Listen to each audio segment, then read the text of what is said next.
রসূলুল্লাহ সাল্লাল্লাহু আলাইহি সাল্লামের বিশেষ 10টা গুণের 9 নম্বর গুণটা হইল যে রসূলুল্লাহ সাল্লাল্লাহু আলাইহি সাল্লাম রব্বুল আলামিনের অতি প্রিয় বান্দা। এটা 9 নম্বর গুণ। এর দলিল পাইবেন তিরমিজি কিতাবে। হযরত আনস রাদিয়াল্লাহু তাআলা আনহু হইতে একটি রাওয়ায়াত আছে। ওইখানে উনি বলতেছেন যে রাসূলুল্লাহ সাল্লাল্লাহু আলাইহি ওয়াসাল্লাম বলছেন, আনা আকরামু ওয়ালাদে আদম আলা রাব্বি ওয়ালা ফখরা। আমি আদম সন্তানের মধ্যে সব থেকে সম্মানিত এবং এর মধ্যে কোনো অহংকার নাই। এই একটা দলিল। আরো বিভিন্ন কিতাবে আছে, যেরকম ধরেন তিবরানি কবিরে আছে এরকম কথা, মুস্তাদরাক লিল হাকিমেও আছে এরকম কথা।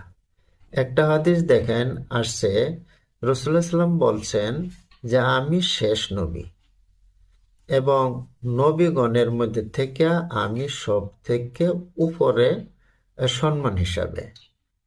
আরো বলছেন যে আমি সৃষ্টিকুলের সব থেকে বেশি প্রিয় আল্লাহর নিকট।